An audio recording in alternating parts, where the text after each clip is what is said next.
Okay, so this week in AI, it was just a fire hose. I mean, we saw over 150 different updates, but let's be real, most of that is just noise, right?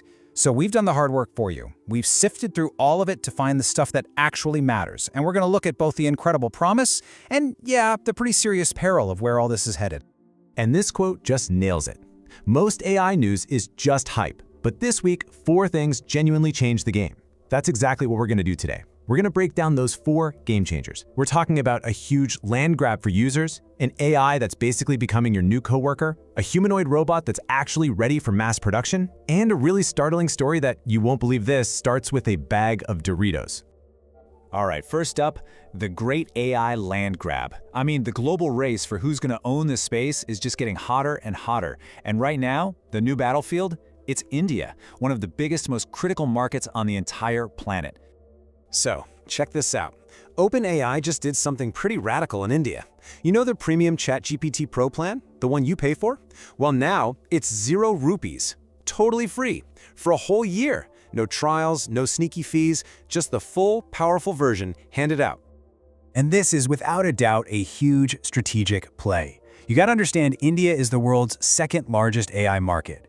The competition is just fierce. You've got Perplexity partnering with Airtel to get in front of 360 million people. Google made its Gemini Pro free for students. So what does OpenAI do? They just go bigger, make their best tool free for everyone. It is an all-out blitz to win that market. So, while all these giants are battling it out for market share, the AI tools themselves are getting different. They're becoming way more personal, more integrated into our lives, and honestly, they're starting to look a lot like your next coworker. And Anthropic is really leading the charge here. Their AI, Claude, is now an actual desktop app for Windows and Mac. Now, this isn't just, a website stuck in a little window. With a single keyboard shortcut, Claude just pops up over whatever you're doing, so you can get help without ever breaking your flow. And having it right there on your desktop, it unlocks some serious new superpowers. I'm talking, Claude can now connect directly to your local files, your databases, you can teach it custom skills for really specific tasks, and it'll actually remember them. You can even get it to fix code in the cloud from your phone. And this is all powered by a brand new, faster model they're calling Haiku 4.5, which brings that really high-end, extended thinking you see in bigger models to a platform that's way, way cheaper. But hey, AI isn't just about grinding out work, right? Over at Google, they're using it to make learning more creative, more fun. Their Notebook LM tool just got an update that can, and I'm not making this up, literally turn your study notes into an anime. So here's how it works. Notebook LM could already take your documents and turn them into narrated videos, which is cool. But now you can pick a visual style, like watercolor or retro print or, anime. And the really crucial part is the AI isn't just throwing random pictures on there. It actually analyzes your notes to generate illustrations that match the content. It makes learning so much more visual and, honestly, way more engaging. Okay, let's push this even further. AI is now moving beyond our screens and into the physical world. We're talking humanoid forms that can actually interact with our environment. And this is the big one. Figure AI's new humanoid robot, the Figure 03. The key phrase here is that it was engineered from the ground up for mass manufacturing, not lab experiments. This isn't just some prototype they wheel out for a demo. To prove it, they've already built a factory that's ready to crank out 12,000 of these robots this year. This isn't a concept anymore, it's a product line. And the tech leap from the last version is just huge.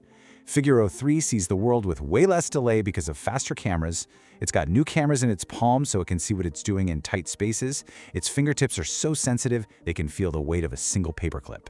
It's lighter, and it even charges wirelessly just by stepping on a pad. Wild. Okay, but as AI steps into the real world, it brings some very real risks with it. And that brings us to a really stark, cautionary tale. We're calling it the Doritos gun incident. I really want you to just picture this scene for a second. There's a 16-year-old kid, he's just finished a super long, tiring football practice. He's exhausted, he's hungry, and he's just waiting for his ride home. So he finishes a bag of chips, Doritos, and just crumples up the bag in his hand. And this object, this simple piece of trash, is at the absolute center of what happens next. And then, out of nowhere, 8 police cars swarm his location. Officers jump out, guns drawn, shouting at him to get on the ground. He's arrested. He is terrified. And he has absolutely no idea what is happening.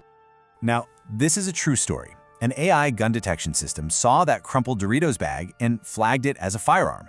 The AI made a mistake, a big one. But here's the real problem. The human system failed. Nobody verified the alert before an algorithm's error turned into a teenager's trauma. It's just a terrifying example of what can happen when we trust AI in the real world without a human sanity check. So, how do we stop things like that from happening again? The future can't just be about making smarter tools. It has to be about a smarter collaboration between us and AI. And that brings us to a fascinating new frontier. So researchers over at the MIT Media Lab have come up with something they call neuroadaptive AI. Basically, it's a system, they nicknamed it the NeuroHat, that directly links a language model like GPT-4 with your real-time brain data. Why? To adapt its communication style to your specific mental state right at that moment. And the way it works is just revolutionary. A simple headband monitors your brain activity to figure out how engaged you are. Are you focused? Are you getting overloaded? Or are you, just bored? And then the AI adapts its communication in real time. If you're super focused, it might give you more complex information. If you start to drift off, it simplifies things. The early results from their pilot study? A massive increase in user engagement. It's incredible. And that brings us to the final, and maybe the most crucial question of this whole explainer. This new kind of technology forces us to ask a really fundamental question about our relationship with these tools. Are you just using AI to get answers faster, or are you using it to get fundamentally smarter? Think about it.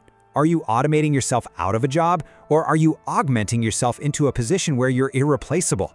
The answer to that question? Well, that's going to define our future.